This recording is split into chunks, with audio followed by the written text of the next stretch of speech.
Hey guys, Youngblood with you, and what I wanted to cover in this video was really some fundamental changes to the way that combat balance has been impacted by the introduction of capacitors, which when we go back and look at fleet recommendations or ship recommendations, things change to some degree.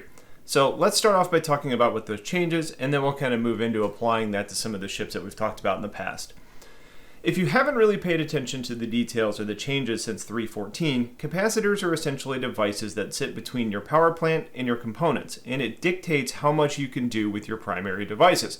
So think weapons-wise, energy weapons are dependent on how your power plant gets power. So you now have a set number of shots you can fire before they recharge, and that's because the capacitor almost acts like a temporary fast-charging battery. So it builds up a load that you can then burn through and then recharge as things proceed. You don't have a finite amount of rounds per se, but you have a max that you can shoot before the capacitor has to build up the charge. Now with shields and engines you see similar things, but I think it's really more about how priority is handled across the three power setting areas. Now if this all sounds familiar, it's because this is what the power plants used to do on their own, meaning that you would have to be able to set your power triangle and it would end up determining which of the groupings got priority when power was stretched a little too thin. Now you could be able to mitigate that in the past to some degree by running a more powerful power plant, which came at the cost of having a higher signature. But what that meant was that you weren't struggling to keep the various components powered up at any point. That's likely why we saw these changes come in, because it meant that energy weapons would overheat at some point, but that would take a very, very long time to do so as long as you had a decent cooler. But it could run almost limitless, especially on things like energy repeaters. Other changes were to ballistics, which do not have the dependency on the capacitor, but saw a tremendous reduction to the overall ammo pool without seeing any real significant damage buffs, meaning energy really does seem to be the way to go at this moment.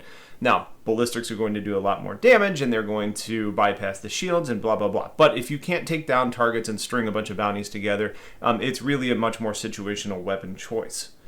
Now, the energy versus ballistic isn't really a relevant topic here because you have very few bespoke guns now, or really in the future. So the changes are really in how the capacitors are assigned and what that changes from your pilot seat and what that also means for your turrets. How things sit today, a fighter has a single capacitor, which means that all weapons, engines, and shields are all running through that. Ships with dedicated turrets, such as the Hurricane, though, have a capacitor for the pilot, which, like on a single-seat ship, manages the power to the engines and shields, and also the pilot-controlled weapons. The turret, though, has its own capacitor, which also doesn't have engines or shields, so the full power is being pointed towards the weapons. And when you have the full capacitor to the weapons, it changes things drastically from an ammo count perspective, drastically increasing the number of shots that you have available. And this doesn't really stop at ships like the Hurricane, because turrets like the Hammerhead and the Constellation series, they also see significantly improved ammo counts, accounting for these capacitors powering turrets. Now, if you saw CIG's data from the Xeno Threat Returns event, you probably noticed that the number one damage-dealing ship by players during that event was the Hurricane, followed by, in order, the Andromeda, the Cutlass Black, the Hammerhead, the Saber, and the Retaliator. So let's look at a few numbers, which were pulled with the help of some org mates and some patrons. And these numbers came from a few weeks ago, so some of these numbers could have changed, but the idea behind all of this is sound. If you look at the Talon, no turret, obviously, it's got two pilot-controlled weapons, and those are size 4 rhinos, which are laser repeaters. Or that's what you can put on here. I'm looking at all laser repeaters, so we have kind of oranges to oranges when we compare these numbers. The rhinos on the Talon have 29 shots per gun on your kind of standard balanced power configuration. If you move that to full weapons, you move up to 34 shots, which is still not a whole lot. Looking at the Saber, you're down to size 3, so those are Panthers. You get 23 shots when balanced, or 28 shots when you're on full weapons. And note, that's per gun, so you have 4 Panthers on a Saber, so those are obviously multiplied. The Hammerhead is a good example of how things change. Each turret on the Hammerhead has 4 size 4 rhinos. Each of those guns has 240 shots per gun. So if you compare a Hammerhead turret alone, you have 10 times the amount of shots per gun at an up size in gun size. The Hurricane, which does have pilot and turrets, as far as the guns, you put rhinos on the pilot, you get 63 shots when you're balanced, or 76 shots with full weapons. But if you had the size 3 Panthers on the turret, you ended up having 251 shots per gun. Cutlass Black, pilot has Panthers, 42 shots balanced, 51 shots when full weapon. Turret Panthers on that would be 251 shots per gun. Harbinger, you have Galdarine on the nose and the GVSR. You have 14 shots from the Galdarine and 37 shots per gun with the GVSR. That moves up to 17 and 44 when you're full weapons. If you look at the Badgers, which are size 2s on the turret, that's 301 shots per gun. So that data isn't inclusive of everything, but it is fascinating to look at because it confirms what we've been feeling with turrets. A Saber, which is a single-seat fighter which can put a total of 92 shots on target from 4 guns before it needs to recharge. That's the total number of shots before all of your guns need to recharge. That Saber has 4 size 3 Panthers. So if you want to make an easy comparison, you could put it up against the Hurricane, which has 4 Panthers on the turret alone. And those, since they have their own capacitor, can deliver a grand total of 1,002 shots before it needs to recharge. That's literally almost 11 times the amount of fire in the same time frame from the same 4 weapons. Granted, that math may be a little bit poor because by the time the Hurricane gets through all that ammo, the Saber may have recharged and started firing again. But not having to fire in bursts and allowing for sustained damage is a huge multiplier. Factor into that you can also bring 2 size 4 guns for the pilot to use, and that also means that you can shoot for longer than the Saber offers because it's got a larger power plant, and you now have a very dangerous ship in the Hurricane, and it can start to see why people are favoring that and using it more and more. In addition to that, from a balance perspective, the Hurricane is now being opted to be flown solo because you can do with 2 guns in fire mode. You can fire larger sizes for longer than most of the other fighters do. And that's largely because the Hurricane got a buff in 2 major areas, including moving up to a size 2 power plant, as well as having the 2 shield generators that were size 1s move up to 1 size 2. What that all means, though, is that the Hurricane is a much tougher nut to crack, and it can keep firing for significantly longer. This also means that we see changes to how people get into ships. And we've known for a long time now that CIG wants to make turrets relevant and support multi-crew ships. But the holdup for myself and a lot of others that have had for a long time was the gameplay and balance didn't make sense to do that yet.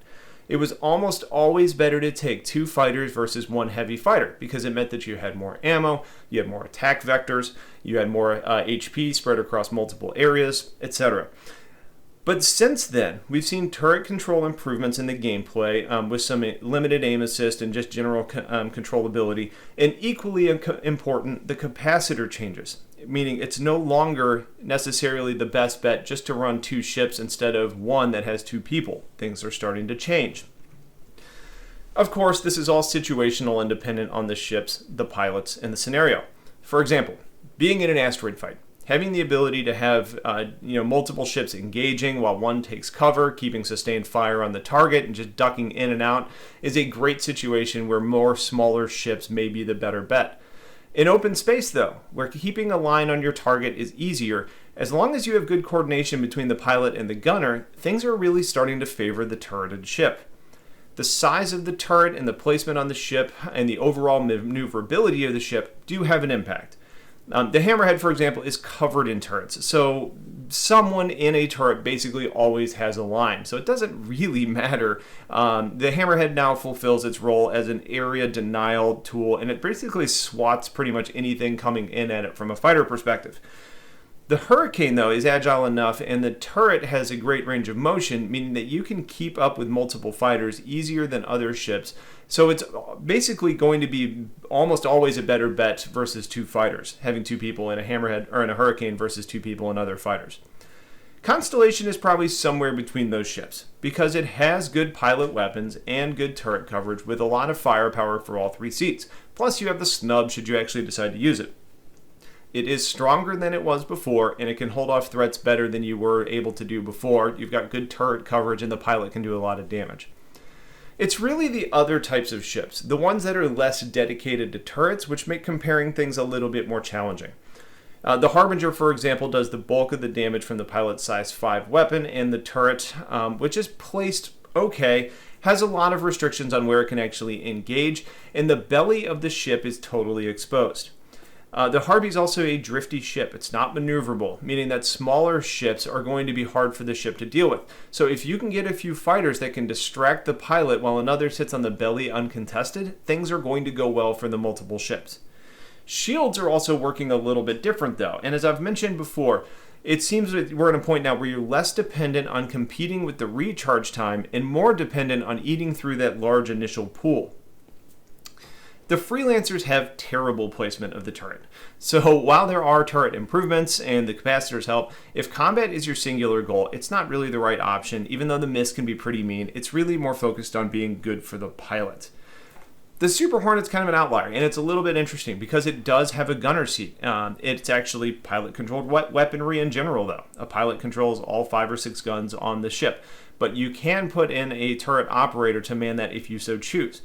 And what that means is that the turret weapons do not have a capacitor added to them because they're generally controlled by the pilot. So their ammo count is not seeing the same increase, which means that in the current state, the Super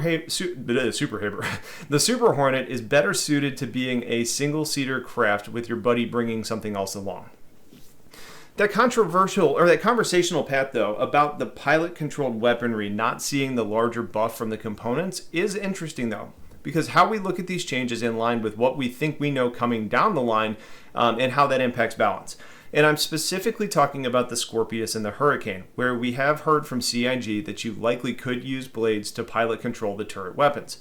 If the Hurricane stays as it is today and you remove the dependency of a player or a hired NPC to man the turret, the balance breaks all over again because you now have a lot of firepower that other single-seat ships don't have, and I'm specifically talking about ammo count based on that capacitor. My assumption is that they're going to backpedal to some degree on the ability for the Scorpius or the Hurricane to be able to control those via the blade, or there may be a middle ground where you can do that, but you don't get the additional capacitor, or maybe you are using power to control the blade, which lowers your fire count, or something like that. I do have some other questions too, such as what the upgrade options will be for capacitors and what the pros and cons of doing so will be, and honestly just more transparency on how they work and how it's applied to ships of different sizes and roles. But for the time being, that's basically what I wanted to cover. The changes to the game and how that changes recommendations of the past ships that we've talked about and how we look at new ships in the future, assuming things stay the way they are. Which I honestly I hope they do, because something needed to happen to support multi-crew, and I think it feels like it's in a really good place. Anyway, that's pretty much it for now. Thank you guys for watching. Stay tuned for more coming your way soon. Have yourselves a wonderful day, and take care.